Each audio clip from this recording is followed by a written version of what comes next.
why do you think?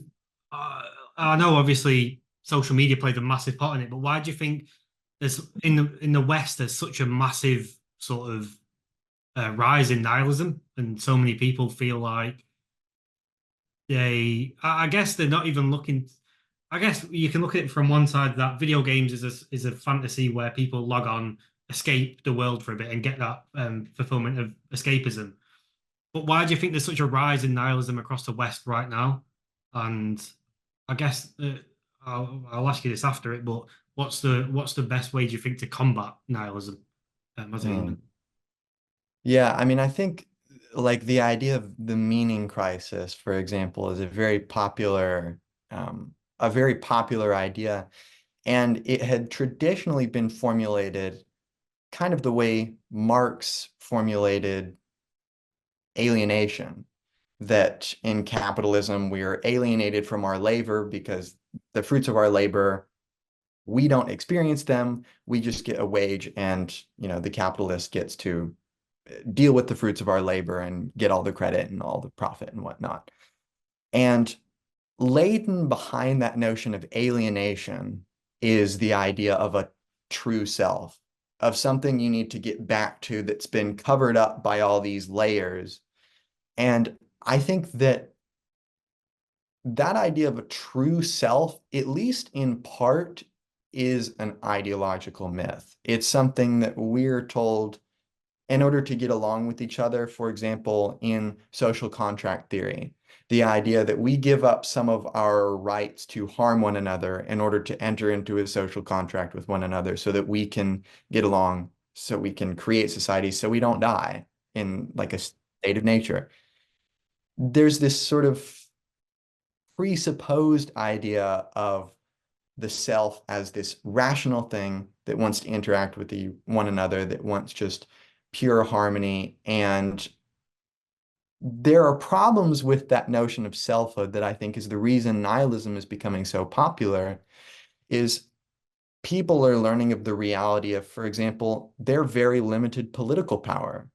The election is coming up here in the States, and everyone's talking again about the Electoral College or about the state of voting here in the US. And this happens for every election cycle for every country, I would imagine. And people are realizing more and more that like lobbying organizations are the ones that are deciding a lot of, policies, and politicians that get into office, for example. So we've been sold for a very long time this idea of the rational self that is represented, that is understood by the state and things like that. And we're kind of getting into this moment where, with all the information of like the internet, for example, we get to a point where we realize our profound impotence and the sort of, the strength of a message of you're represented, the like Uncle Sam, I want you, like I recognize you.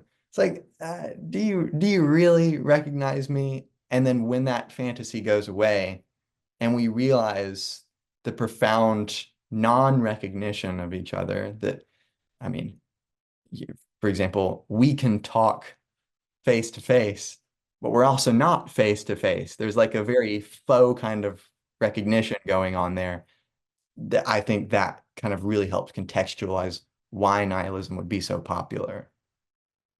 And how would you say, if you was to give advice to, I guess, the mass population who are experiencing nihilism right now, how would you say the best way to combat such a thing would be? Mm. One of my first essays I ever wrote was on the myth of an absolute meaning. This idea that there is a meaning of your life that's been set out in advance, that that you have to aspire to. And I think tarrying with something like that, realizing that, you know, there is nothing but the here and now, so to speak. And there's a past that has happened, and there's a future that has not happened. And there's a lot of things that are going to decide what that future is. But there is certainly activity that can be done now in order to affect that future in a way that you're not beholden to some meaning that was set out in advance. And for a lot of people, that might initially make them even more nihilistic of, you're saying life has no purpose? You're saying I have no reason to be here. I might as well just kill myself? Like, no, like pump the brakes a little bit because we've been sold this idea of the self with an absolute meaning, with an absolute purpose in society that you've had from birth, that you've engaged in the social contract since your birth.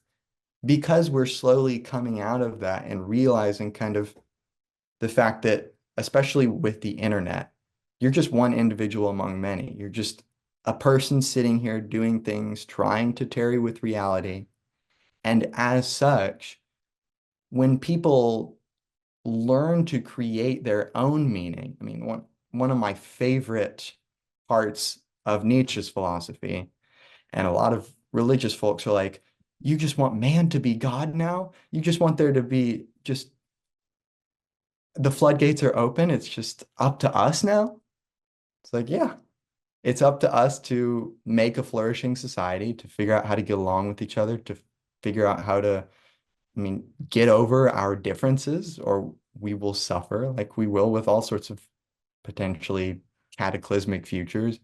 But it's up to us. And that should be something that excites us. Like, I think that's my favorite thing about Nietzsche is even people who have just barely heard of Nietzsche know that he's a nihilist.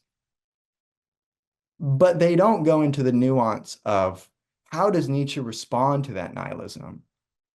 And it's with song and dance and poetry and happiness. One of his most famous works, Die fröhliche Wissenschaft, the joyous science or the gay science. Everyone assumes that that's like a piece of gender theory, but it's not. Like that is the future of nihilism, is realizing how to be joyful, and not in like an unabashedly just idealistic way of, oh, this is just the best world to be in. This is just great. Like, no, slavery is still a thing. Conflicts and genocides are still occurring. People are still suffering. It doesn't mean the world is great, but it does mean we have the potential to make it better, and that should excite us.